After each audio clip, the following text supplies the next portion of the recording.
guys, welcome to the Hmongipino Podcast, bringing you love, culture, and having fun to your life.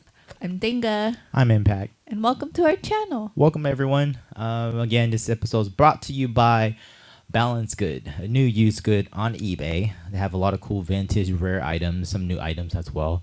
Check it out. They have some cool stuff. So, buy somebody a gift. They'll be happy. And last but not least, the one and only, DJ Danga. Dang. She has a new mix, a Halloween mix that came out. Yeah, but she's also going to have a surprise mix coming out soon too, for y'all to listen for love, right? For love? Oh yeah. Oh yeah.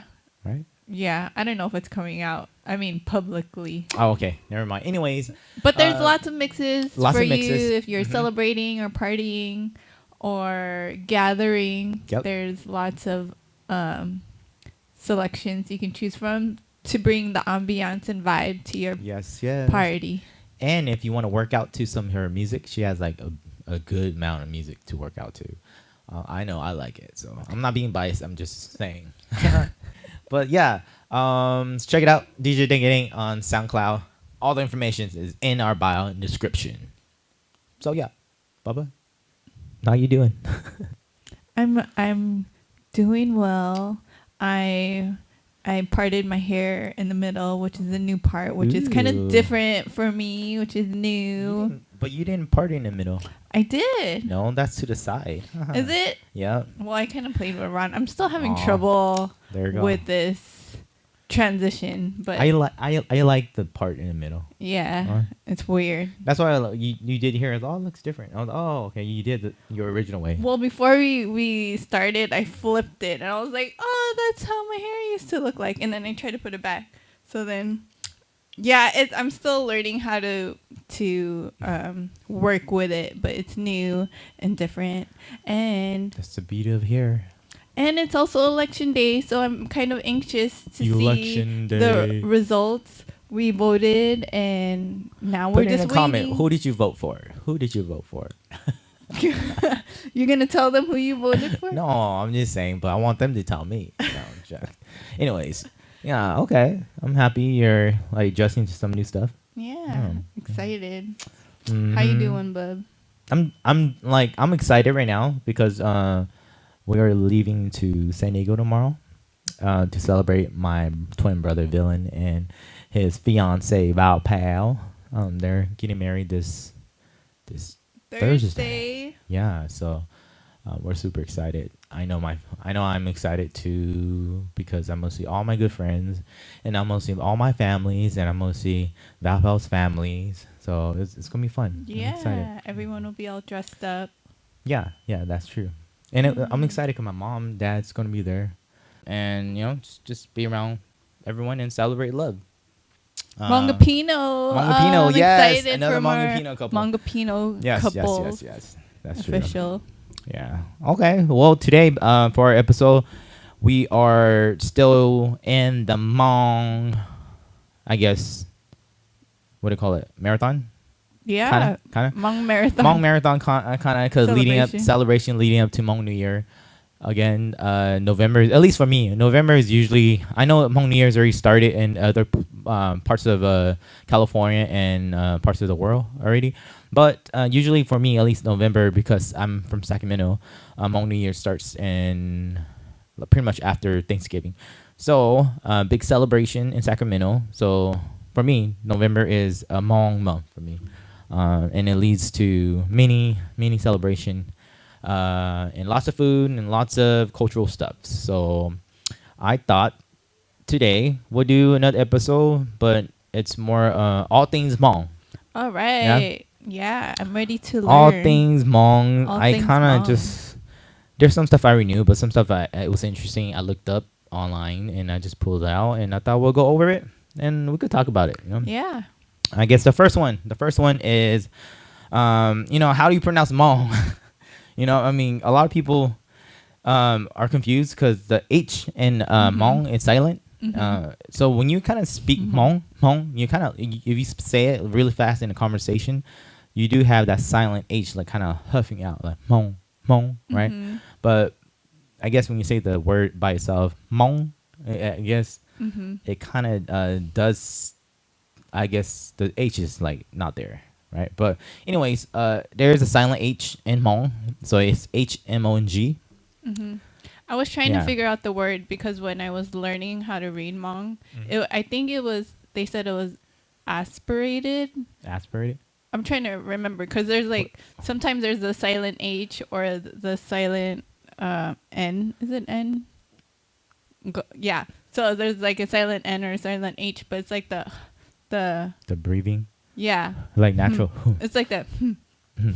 Yeah. Instead of Okay. just like, I guess, Hmong, right? Gotcha. Like, I think that's what it is. I forgot, but Well, I don't know. At first thing first, I thought we'll go through that it's because like I know that's usually Hmong. something when I meet people. There's like, how do you spell it? Or is it? Are you Mongolian? Right? yeah, They say that. I hear that a lot. Yeah, are you too. Mongolian? Oh, no, I'm not Mongolian. I'm Hmong, right? So yeah, so Hmong, Hmong, and how it's spelled in Hmong is Hmoob. Yeah. So I was looking at you because I want to make sure I'm correct. HMOOB. B. Yeah. So that's something I guess I want to just to kind of talk about and go over, with y'all, especially our audience or new audience who don't know much about Hmong, and just something something to educate you a little bit. And again, we talked about this in a other episode as well, but Hmong means free people, free, and I think that's something that really do transcend in my people. I think we do our best to just be free and peaceful in our own way and being, right? Like there's always stuff happening which causes us to migrate and so on, but we're usually just want to be at peace and be with people, so be free. Yeah. So. I think sometimes when you introduce yourself as Hmong, you usually have to explain it, right? Yeah, I do. And then usually the thing that comes up is like, you guys don't have a country place, a certain land, place. or country. Yeah, but we do have everything else.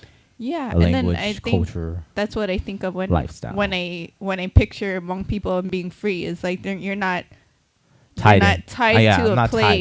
Yeah. Yeah, that's what I was going to get at too. Like, I'm not tied to a location, but our people are really proud people, because we carry that too. Not having a country. I think from my understanding for myself, right, is we're really proud of whatever we have, whatever we do and so on. So yeah, that's number one. How to pronounce Hmong. Oh. How to pronounce Hmong. I wanted to see, Yeah. In your opinion, since we were talking about the country, what do you think are the pros and cons of not having a land to be tied to? The In your pros and opinion. the pros and cons. I think I guess I don't know if it's a pro, but I guess for me, knowing that you don't have a place, right, and I feel a lot of people is just dispersed everywhere. So when I do meet my people, my Hmong people, that feels like home. That feels like home. That gives me a home feeling. So like, for example, when we went to Thailand, we went to the Hmong village, and we were walking around, and I started speaking Hmong to them because I want them to know that I'm Hmong. The old guy was like, "Oh, you could go in," because usually you have to pay like a entry fee, but he was like, "Oh yeah, this is your home too." You know what I mean? He was like talking really sweet to me. He's like, "Oh, you're Hmong. Oh, that's great. Just come in. You don't have to pay." So I thought that was cool, and that made me feel right at home. So I think that's something I feel like for me. I don't have to have a piece of land to feel at home. It's usually my people where I feel that. I guess the con is it just sucks because I guess we can't build our own infrastructure of like economy to entertainment TV shows, right? I mean, I just think that if we have stuff like that for our people, which I feel like we are slowly building within the United States as much as we can, but I feel like when you have your own country and you have your own people supporting your own, I guess, entertainment to artists, stars, to clothing and so on, I think that's the only thing that's slightly what I feel like it sucks, but we still have our own way of doing stuff and kind of, I guess, gather among one another to celebrate, if anything, right? Yeah. There's just two.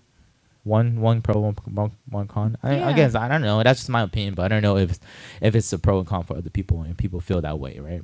I know a lot of my elders probably they they feel like, for them, they feel like they want that piece of land because that's what they had. They were,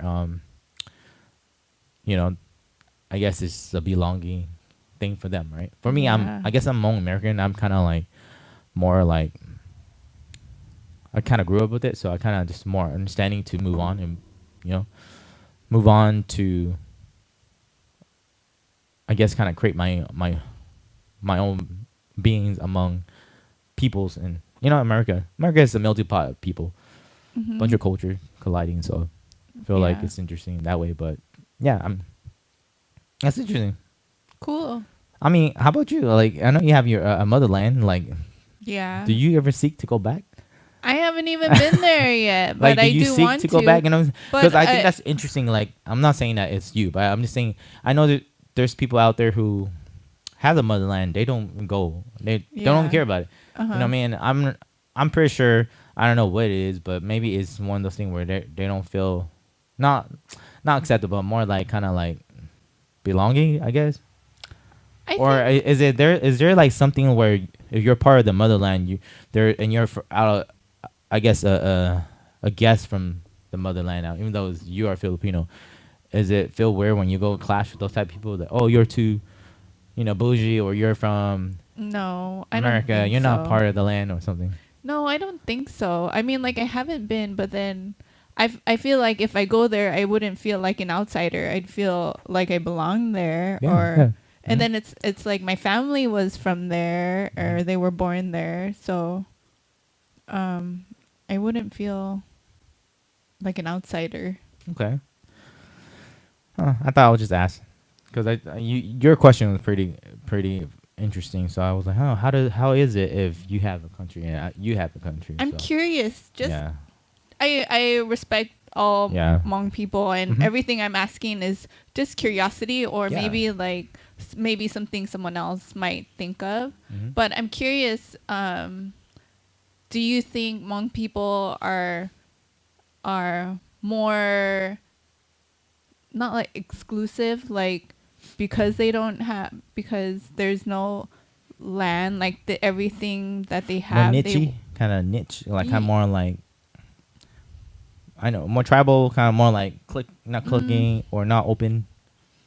Yeah, maybe that's what I think that's normal in every Asian culture. I feel like, and even I feel like other culture too. You know what I mean? Like, at least from my experience growing up, like, you will click with the Hmong people because you're Hmong, and because they're not back then. At least in my experience, there's a lot of gang violence. So in order to protect yourself, you have to click with the people that support you or are your own kind, right, during that time. But I do say our people are pretty community minded, meaning we're pretty close to our people, maybe because of that too. Yeah. But I feel like that's something natural. Again, we go back to what we talked about in the other episode about, I feel like Hmong people, one of their way of showing love is act of service, and so because of that way of showing love and showing face and showing up for each other, it's a way to one, I guess, be community minded and support each other, right, through the bad and goods. Okay. If anything, so I hear you. I could be that too, but I feel like it's my people's. That's something built in them. Yeah, that's what I think. Yeah. Again, what do you think? Yeah. Okay. Okay. We'll go to the next one. Yeah. Okay. I guess I will just kind of like, this is more of a history, right? Should I read it? I guess. Okay. Hmong people originated in northern China near the Yellow River, but there's no scientific evidence to support this. That's what it said. Ooh. But the Hmong have a history of over 4,000 years. I think we have longer, but who knows? That's what they said. But so yeah, I guess I'll just keep going. Hmong people, we migrate from China to places like Laos, Thailand, and Burma. This is because the Chinese government were expanding their land during that time, and they obviously, wars and disagreement had led our Hmong people to migrate from China down to Southeast Asia, which is, you have like Laos, Thailand, and Burma, but is Myanmar right now. At least what I understand right here. So yeah, so that's a little history of our Hmong people. I mean, and we have a history of just migration through wars, I think, right? Because that's one from China, right? So that caused us going to Laos and Thailand. And then the migration in 19th century, which is the that's pretty much it. Southeast Asia populated, yeah. So yeah, and then that kind of led to eventually the Vietnam War, right? The Vietnam War. Oh yeah, the Vietnam War that happened in early 1960, right? 1960, yes. The CIA recruited Hmong people to fight in the Vietnam War. Many Hmong soldiers served in the U.S. Secret Army in Laos, helping to block the Ho Chi Minh Trail and rescue downed American pilots. Pretty cool, right? Interesting. So my people, pretty much helped the Americans during the Vietnam War, and because of that, after just like how they, what happens in I guess in the Middle East, South Afghanistan, I believe, yeah. Do you know how long the war lasted for? And they abandoned pretty much the people that was serving them in the United States, which is our people and other people. And then because of that, we had to flee, because after the war, our people was pretty much getting genocide from being a part of the secret army. Yeah. Oh. So what you say? Oh, how long did the war last for? It says here in the early 1960s, right? Early 1960s. I don't know, but I don't remember when I think my dad got here like the 72. I don't remember. 80, 74. I don't want to quote it, but somewhere in the 70s. So I'm thinking, I don't know, close to 9-10 years probably. I don't know. I'm just guessing. Sorry, I don't want to put facts out there. But anyways, yeah. So U.S. flee, and after that, that's how a majority of the Hmong people, at least in the United States and other part of the country, like France, right, have a good population of Hmong people. Australia has a good population of people. So, and even like in Southern America too. I met some Hmong people that migrated to Southern America, and they speak they speak Spanish really well, and they even have Spanish names. Really? Yeah, I was like, wow, it's interesting. I forgot where I met these Hmong people. Maybe at one of the Hmong conference, but I thought it was pretty interesting to know that our people didn't just migrate to those countries only, but we had people that went to Southern America too, the land world. So, when you see Hmong people in other places, can you tell that they're Hmong? Majority, I can. There's some that like I probably couldn't tell. How about you? Can you tell Hmong people? No, I can't. It's hard. Like I can tell when I see Filipinos. That's like yeah. I was like, oh, they're Filipino. But then with Hmong people, like I can't tell, to be honest. I don't know. I could tell sometime. Majority of time, my I guess my Hmong like guessing machine is correct. But there's sometimes I can't too. Right? And usually I feel like that's because those people who I can't tell that they're Hmong. Majority of the time they're not hanging out with Hmong people. What is the tell that like, oh, this person's Hmong, like that you can tell? Is it like their eyes or their face shape? Like what is it? I just feel like it's their for me it's like just a presence and the way. Yeah, of course there's some features, right? Maybe eyes and face, but I mean eyes can't, because a lot of Asian people have like similar eyes. But I'll say maybe like certain skin tones probably sometimes helps to even really. It's just the way you behave and are. Right? Sometimes it could just move the way you kind of like, I don't know, be. Right? I could tell. But from physical appearance. Yeah, maybe hair sometime. Hair? Sometime. Well, it's the way they style it. That's what I'm saying. Oh. Yeah, I don't know. Yeah. Interesting. Yeah. Oh, I have another question. Yeah. Does your dad ever tell any stories about him being in the Vietnam War? So my dad served in the U.S. Secret Army. He was a Morse code reader. Does he tell me stories? He doesn't tell me a lot, but he told me this one time he had to jump off the helicopter, and it was pretty scary. Oh, yeah. That's crazy. Yeah. He mentioned that, like, you just have to jump out.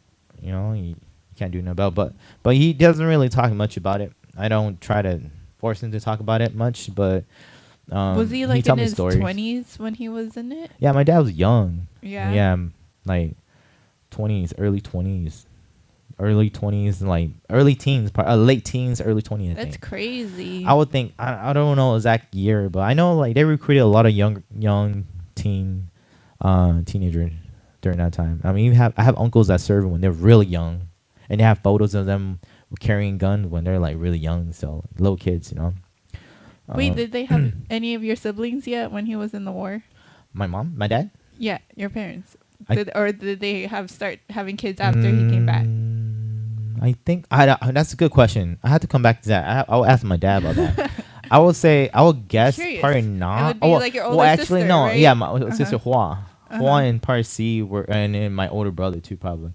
Yeah. But I would think if that's the case, but I don't know. He might have been young.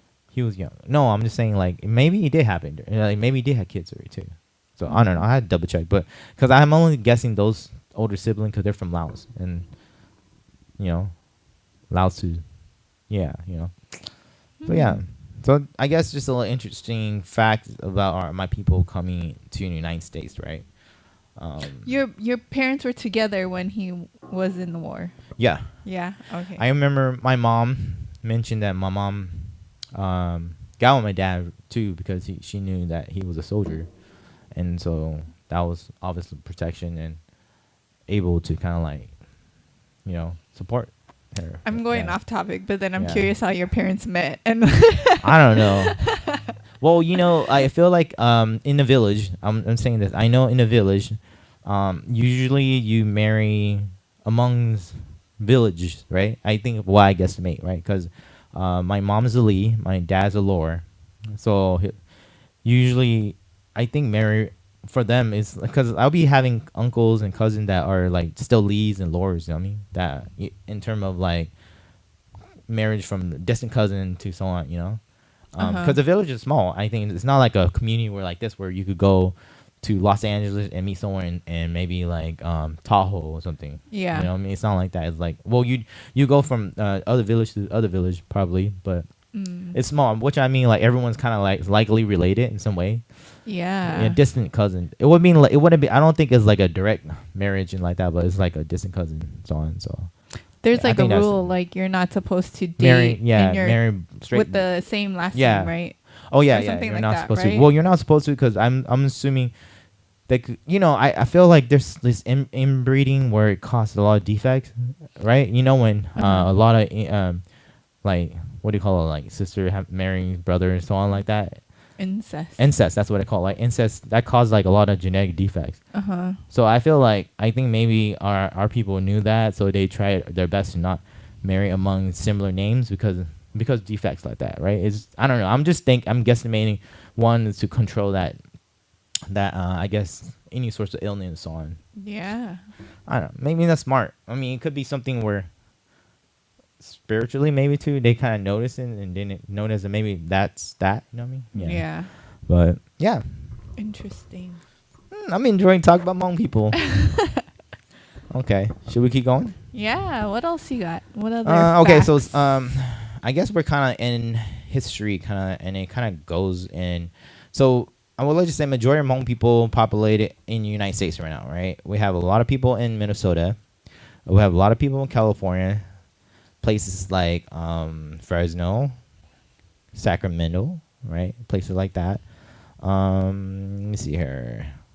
I don't want to read numbers because it's kind of just boring, but in the United States, our people pretty much are populated everywhere now. Yeah. I wouldn't say majority. Back in the 80s, probably like Minnesota and California majority, right? But now I feel like our people are in Oklahoma. We have people in Seattle. I know that. We have people in Wisconsin. We have people in Hawaii too. Some people out there farming. So I know that. But I guess that's just want to talk about that a little bit. How about the East Coast? East Coast, yeah. We have people in East Coast like Virginia. I know some people out there.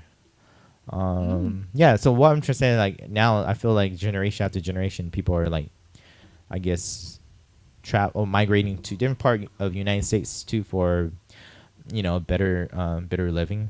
and or work or whatever, or school education. Yeah. Like for me, I feel like Sacramento to Southern California is still a big change for me. Yeah. To me, even though it's only like in California, still California is a big state, so that's a big change for me. It's almost like moving to a different state. I always think about like your family whenever someone goes outside of Sacramento, and it's like a big deal. Yeah, like even you and Steven, like coming down to Long Beach, but then I think when your niece moved to Seattle, it's like, oh yeah, it's far away, but then like because your family's all together in Sacramento, like everyone's like 3 minutes away from each other. But whenever I get it, I mean, like I'm happy for anyone that ever goes outside and just explores and starts, shares or expands among. I feel like that's part of life and part of growth. So, and I recommend everyone to kind of like get away. I feel like, in general, not just Hmong people, but in general, get away to kind of like challenge yourself to grow as an individual, to experience new things, to open your mind up to new things, right? Meet new people. And I feel like that makes you grow as an individual itself. So because I changed a lot. I changed a lot in a good way. It's great. You can always come back. Home will always be home. That's why my opinion of that for sure. Like when I go back to Sacramento, it's always home to me. Home all day. Like nothing changed. Yeah. Okay. Well, let's move on to some other interesting thing. Okay. So in Hmong people, we have many last name. Some people have so many similar last name, and that's because we have 18 clans. Okay. So 18 clans have 18 last name, pretty much. That's how you know they're Hmong. How you know. It's like their last name. Yes. If you know the last name, then you know, right? I guess should I read it? The 18 there are 18 clans in the Hmong culture, each with a different name. Children are members of their father's clan. Women, upon marriage, become members of their husband's clan, but typically retain the original clan, or rather maiden name. Okay. Members of the same clan consider themselves family. The 18 clans. Should I read all of them? Let me read all of them. 18 clan. Chang/Cha. Chang. That's another one. Chang. Chu, Fang, Her, King, Hang, Kang, Kong, Ku, Li, Lor, Moa, Fa, Tao, Dang, Vu, Shong, and Yan. I'm reading it in English, but in Hmong is totally different too.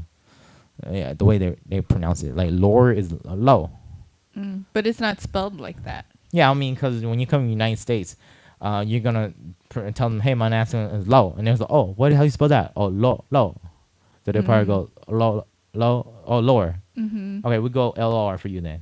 Have you met? And there's people named as Lord, but they go by Low, LO, right? Yeah. So, have you met another lore someplace else? Another lore outside of your family? Yeah, I mean, Minnesota, or like when I did like some Hmong conference, I met people that are lores. Oh, interesting. And usually when that is, it's true what they say. Is usually when your last name is similar, there's some sorts of relative family member somehow, some way. Yeah. Interesting. Yeah. That's what people always say. What cousin or family somehow. Yeah. It's like Filipinos. Cousin. Yeah. So that's 18 clans. So if you're interested, like why there's so many Hmong people with similar names sometime, or what's the last name of Hmong people? Yeah. Yeah, you could tell by that. All right. You're Lore. I am. You're the Lore clan. I forgot. It was like Sang or something, right? Is that the name? What's the name? I forgot. Never mind. I was trying to think of the word for clan or name. Oh. Well, let's move on then. Numbers, I don't know. A lot's count already. But again, in Hmong too, we're still doing all things Hmong. In Hmong, our language is pretty much split into dialects. So we have the white Hmong and the green Hmong, and pretty much they're similar to like British and American forms of English. Pretty much, I thought that was a cool way to describe that, differentiate. British and American forms of English.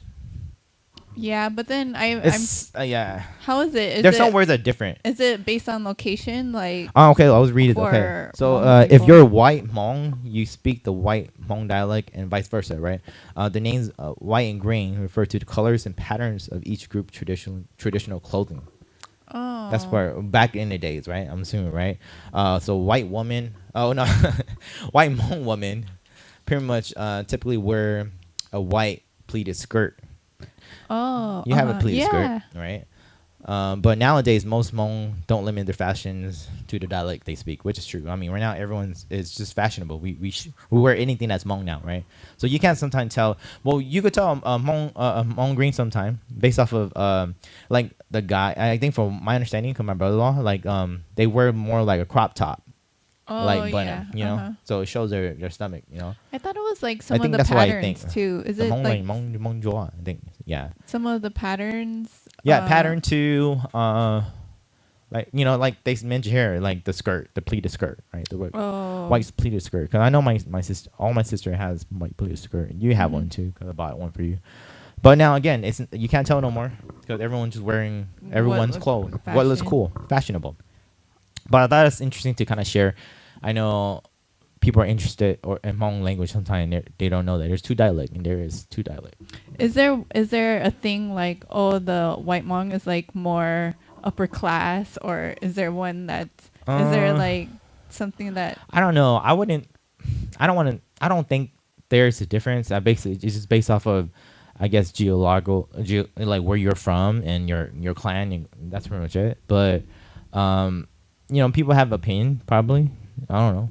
Yeah, like my nephew is green, but he speak white too because my sister's white. You know, so he kind of mixed the two. It's sometimes. Green because his dad is green. Green, yeah. Yeah, green Hmong. Yeah. Oh, okay. So, you know, it's cool. I could speak green a little bit too because I know it from my brother-in-law. You know, yeah. So that's interesting, right? Hmong green, Hmong white. Jungle Asian and rich Asian. You crack me up. There's nothing like that.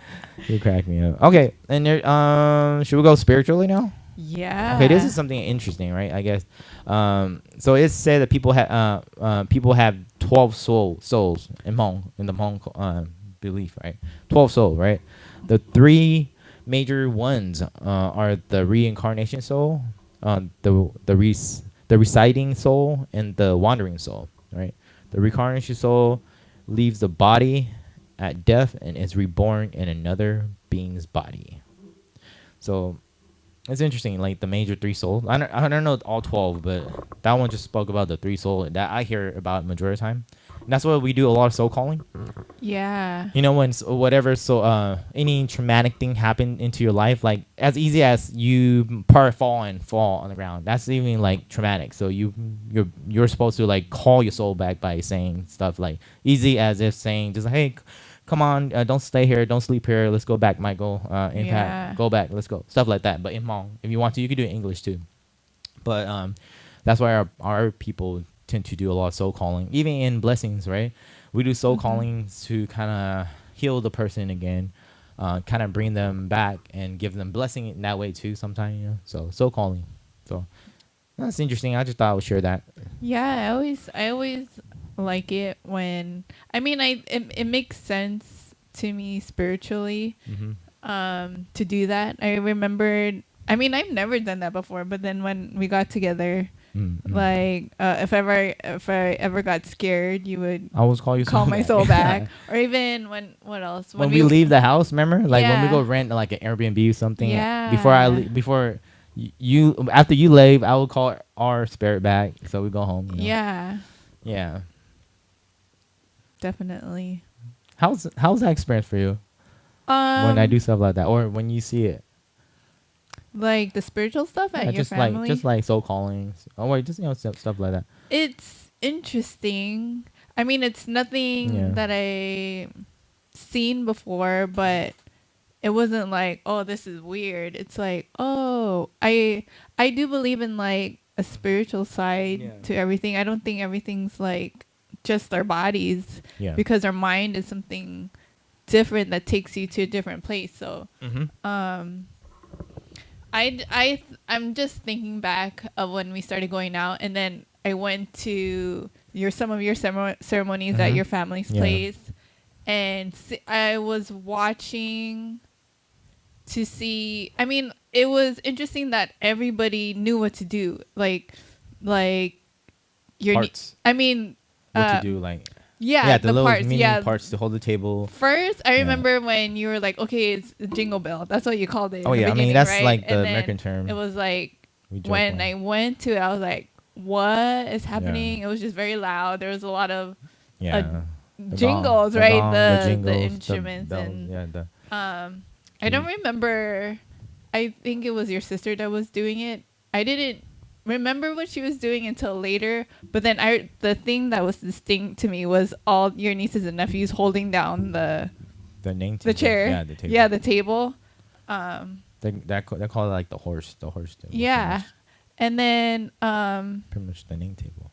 Yeah, it wasn't until later when she started doing helping me healing heal. On you, and I was like, oh, this is what I started paying more attention to it. Lots of soul calling, lots of spiritual guidance leading to kind of heal you. Yeah, blessings you. It's crazy. Like it's so unusual that's the only word that you could describe it, but not in like the crazy way. Yeah, no. But it's so extreme. It's so unusual, different for you. That's, yeah. Right? Yeah. I mean, I've never seen anything like that before. Yeah. I don't. There's no equivalent to it. I don't even know. It's not like something you see when you go to a hospital and like a doctor's trying to heal you or give you something. It's like a different kind of doctor and medicine. Healing. Spiritual healing. That's what it is. I mean, it's almost equivalent as like going to a church where they're singing all the time. Yeah. Right? I mean, just because that's more norm for the majority. So yeah, you know, like let's take a person in like a native person somewhere who just been living in the jungle for a long time and just took them and throw them in a church. They're probably like, what the heck is going on too? You know? Yeah. So, yeah. It's different.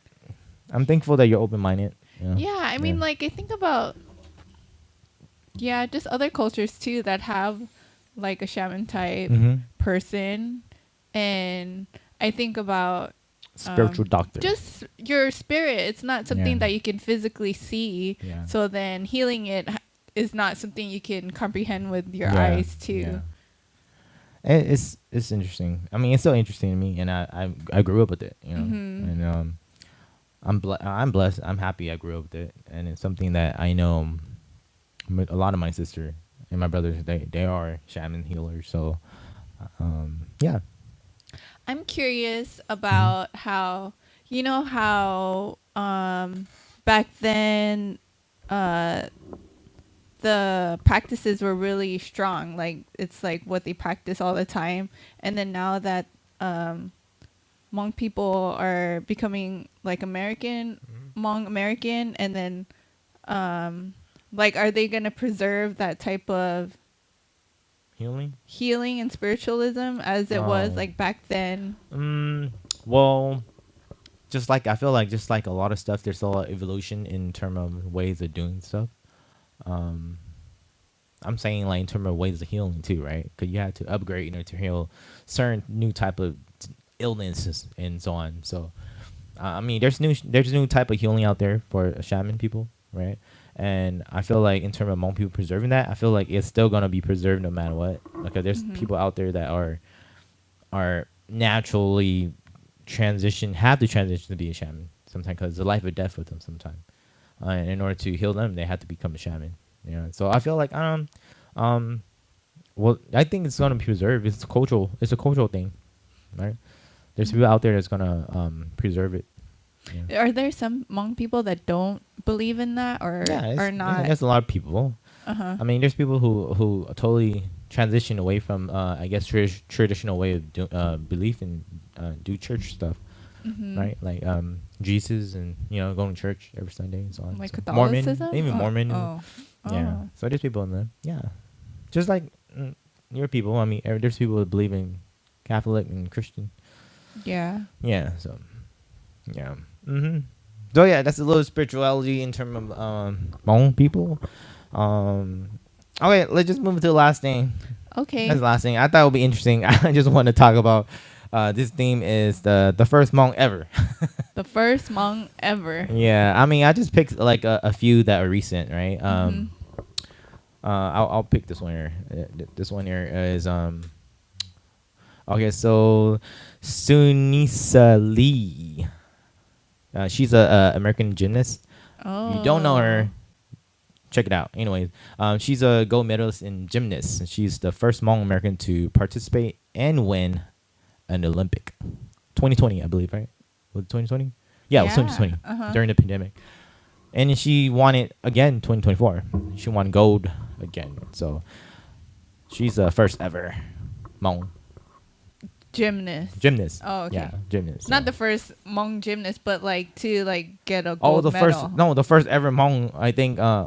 Well, okay, I don't know, but the first ever Hmong American ever to win and participate in the Olympic. Yeah. So that's huge. Yeah, that's huge. First. Yeah. And not just that, she won like the all around. I think right, and that's huge. That's like I don't know fully how big that is, but pretty much she beat everyone around the world in all of the what do you call it courses, all the categories, right? Yeah, because so that's the Simone Biles status, right? So I think that's dope to know that. And then another one, first ever Hmong first ever. I like this. Hmong first ever. St. Paul Chinu Her becomes the first male Hmong American TV anchor. I think that's cool. Yeah, I love the expansion in terms of like my people and where they're transitioning out. I know there's people out there doing some amazing stuff in music and film and so on, but I guess these are just some that I kind of like recently found out. Well, I mean not recently, but just knew about. I want to share. News? Yeah, a news anchor. Oh, what channel? Like Ron Jeremy, like who there? Yeah, like Ron Jeremy. Ron Jeremy. Oh, what is it? But like that. You don't know what channel? I think I'm not quoting him, but I think the last time I seen an update was he's with Fox. Oh. I think I don't know. But yeah, search him up. You know, Chinu Her, CHENUE, and the last name is HER. Yeah. So that's pretty cool. I'm curious. Yeah. What else? And then first ever. My twin brother, Villain Lore, first ever to win King of the Floor. Oh. Yeah. That's like a pilot TV show that came out, but never got viewed. Yeah. But yeah, I mean, Villain. I think my brother Villain, he's like the first ever to Hmong American dancer that ever performed with a lot of artists like Taylor Swift, Chris Brown. Both of you guys have performed with a lot of. But I had to give my brother props because I feel like he was the one of the main dancer in the industry that was killing it. Everyone was like, "Oh, Villain," you know. Because I remember him auditioning against one of.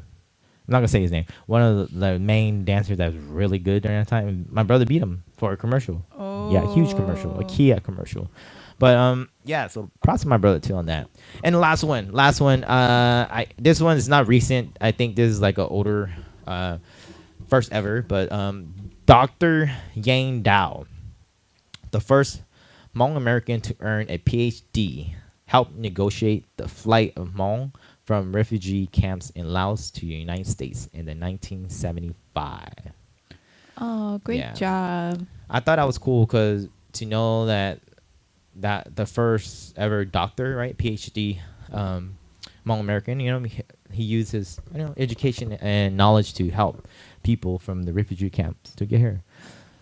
The full circle. I thought that was pretty cool. That was an interesting fact that the first ever that I just kind of like researched and found. So, are there any like really popular Hmong singers? Yeah, there's a lot of them.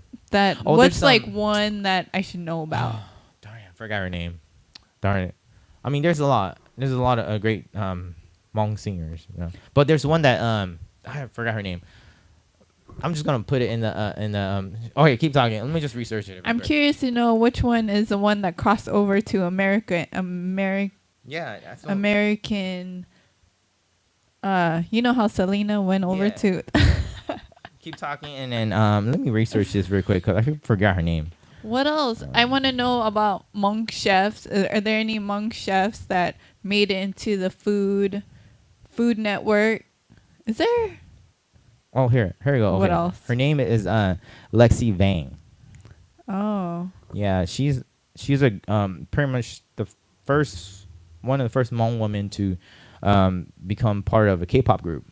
Oh. Yeah, and she could sing, she could dance, she could perform Isn't and everything. Isn't like Brenda Song? Brenda Song. Yeah, Brenda Song's Hmong. I totally forgot. Again, I'm just going based off people who are relevant right now and they're just new, right? I just thought it's interesting.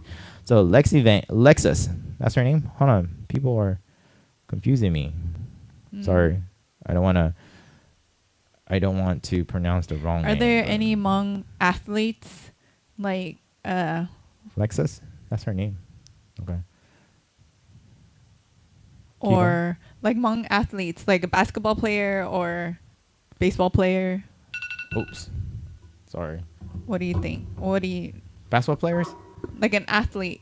Athletes? Oh, it's just mostly gymnasts, right? That's the only one. Gymnasts. Hmong people. There's another Hmong person too. I forgot his name, but who plays soccer. He's really good. Soccer? Yeah, Oh. lots of great musicians out there. A lot of good rappers, a lot of good singers, a lot of athletes in terms of like sports, like soccer. Right? I forgot his name too, but I don't have time to research it. But anyways, yeah, there's a lot of rising stars out there.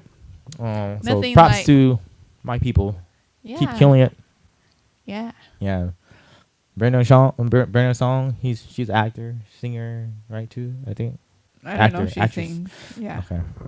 But yeah, I just wanted to know if there was like, oh, I bet you didn't know this person was Hmong. Like Brenda Song was like, oh. I totally forgot about that. Well, I mean, I knew she was Hmong, but I'm just saying like I wasn't like looking into that. I was trying to look for recent stuff. So okay. Well, did you learn stuff today? Yeah. Okay. History is not my strongest, but then I know. if it was like Netflix true crime, I'd want to know all about the Secret War and all that stuff. Okay. But yeah, it was very interesting. The first episode All of Things Hmong. All Things Hmong. I can't wait to eat all things Hmong. Yes, we'll do another episode and introduce some Hmong food soon for y'all. Okay, but okay, well that's pretty much it. All Things Hmong. We just wanted to kind of just talk about some, interesting facts, history, fun facts, and stuff. So yeah, I had a good time. So before we leave off, I thought it'd just be interesting to ask y'all a question. Right? Question of the day for y'all is if you're a Hmong, what does being Hmong mean to you, right? And I guess if you're not Hmong, right? If there's one thing you want to learn more about the Hmong culture or Hmong people, like what is it? I'm interested. Maybe you're not Hmong. But for me, I mean, I'm just saying for being Hmong, I mean, we talked about this a little bit earlier this episode, but being Hmong is really, to me, I love being able, I feel like being Hmong is about freedom, be able to, and I'm just happy that I'm an artist too, that I'm able to tap into this too as well, but it's ability to just be adaptive, be able to transition and be able to just adapt to every situation that you're thrown into. I feel like my Hmong people were pretty adaptive people. We're able to, you give us a random tools, we're end up building random stuff, what I mean, that are pretty effective, So that's what being Hmong to me is, just being free to be able to be adaptive and maneuver in any way, right? And I appreciate that in terms of my Hmong side a lot. So yeah, that's great. So what does Hmong mean to you, and what's one thing that you want to know more about Hmong people? What is it about the culture, about food, but whatever? But yeah, that's pretty much it. You have anything else to say about? Great job. I love Hmong people. I love you. You better. I love your culture. All right. Well, that's pretty much it. Thank you guys so much. Again, remember, love and culture is meant to be shared. So if you love what we are talking about and presenting and kind of sharing with y'all, please share it with someone who you love, right? Spread the love. Like the video, and comment. Let us know how you feel about what we're doing, right? Follow us, subscribe. Yes, follow and subscribe. Thank you guys so much. We are everywhere, right? We're on all platforms. So That's much it. Well, Hmongipino, and we are totally fully out. Peace. Bye.